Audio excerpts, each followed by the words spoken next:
Miracles stun us, take us by complete surprise. But there are men and women amongst us who make miracles happen. Among them is Dhruv Lakhra, the founder of Miracle Couriers that employs deaf people. India has a large number of deaf people, nearly 8 million of them. This is the reason why Miracle Couriers make such a huge difference. They not only transform lives of people who work with them, but also their families, empowering them. Dhruv will now take us through his story, which is truly, truly inspirational, as to why he left his lucrative career to set up such a unique and wonderful enterprise. Thank you for being with us, Dhruv, today. Describe in your own words Miracle Couriers for us. Miracle Couriers is a for-profit courier service that hires only deaf people, deaf adults. Right now we are focusing on low-income deaf adults who come from extremely poor backgrounds, very low education and very low skill set. The entire back office operations in 2 branches in Bombay are done by deaf women. So the tracking of shipments, the billing of shipments, and all the data analysis and recording of information is done by deaf women in the office, and all the deliveries, the physical deliveries, are done by deaf men who are on the roads delivering shipments on time. The whole idea revolves around giving jobs to deaf adults. We have kind of broken the value chain in a particular sector and designed it for deaf adults so that they don't have any issues in working in the logistics/courier space. Dhruv, what was your inspiration for setting up this social enterprise? Well, I have a background in investment banking and in the social sector. I wanted to bridge for-profit with following my passion of working in the social sector, and I thought setting up Miracle Couriers would be a really good idea to kind of bridge the gap.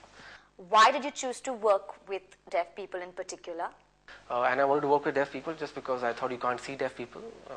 I thought deaf people don't get opportunities to prove themselves. And I thought, why can't we start a model where we can hire deaf people in big numbers?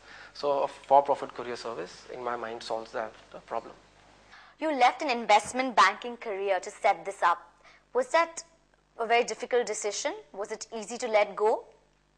Absolutely not. I think money was never a roadblock for me to shift. I was very, very passionate about the social sector. The tsunami happened.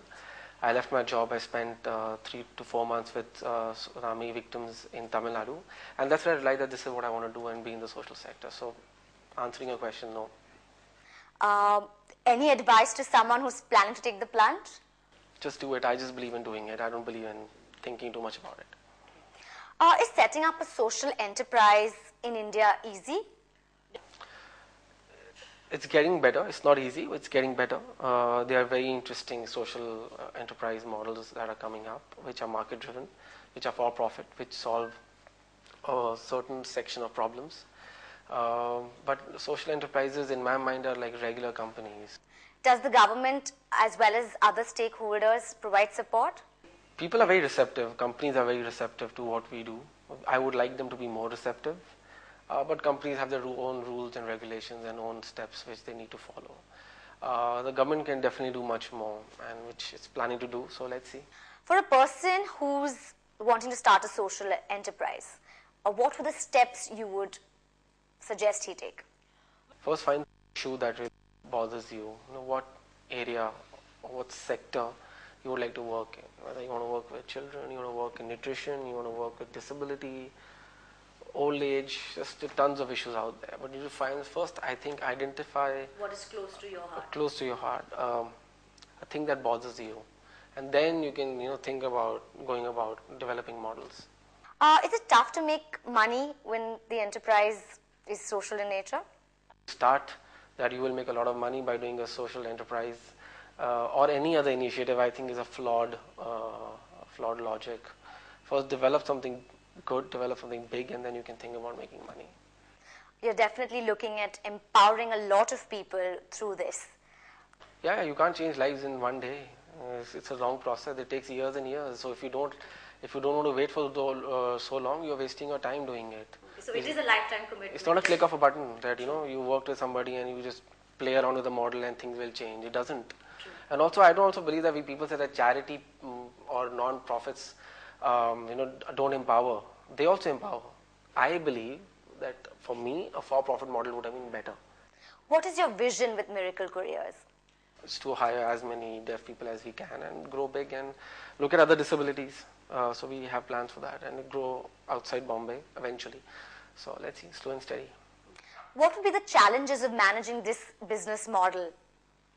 So what we've done is basically as of now we don't work with retail clients. We only work with corporates, and corporates are slightly more organized and more process driven. So our deaf adults and deaf people fit really well into the model. So with corporates, there's generally a fixed time for pickup, say between 5 to 6 p.m. every day, and the boys go there every day and pick up the shipments. So it's more organized than having retail clients. So we are not doing retail as of now. It's a system which requires a lot of phone calling, but not with Miracle, because every day you go for a pickup and it's pretty easy. Any memorable experiences, pleasant memorable experiences you'd like to share with us? There are tons of them actually, and we just really like the fact that when people get to know that the shipment that they just got the shipment that they got was delivered by a deaf adult, and people are in awe. I think the model is very radical for people to believe that they can do it. So that, it's always very, very, it's not funny, but it's very, very cute in a way. A lot of, old women call us that, that this boy came to our house and I was talking to him and he was not responding, and later I find out that Miracle hires only deaf adults, and it's amazing, and God bless you, and tons of stories like that. But God bless you was one woman told me, and that kind of stands out. So basically the satisfaction I think you derive from it is unparalleled. It's great. It's definitely pretty cool. Also, you're a huge inspiration for youngsters. Who is your inspiration and why? Someone who's really done great is someone who's like Mahatma Gandhi was someone who's very, very inspirational, wide systemic change. And in the disability sector, I really admire Javed Abidi actually. He's really given his life for the disability sector in India, and he's actually right at the forefront of the movement. So I really admire him for his guts. Thank you so much for giving your time to Prerit today. Thank you.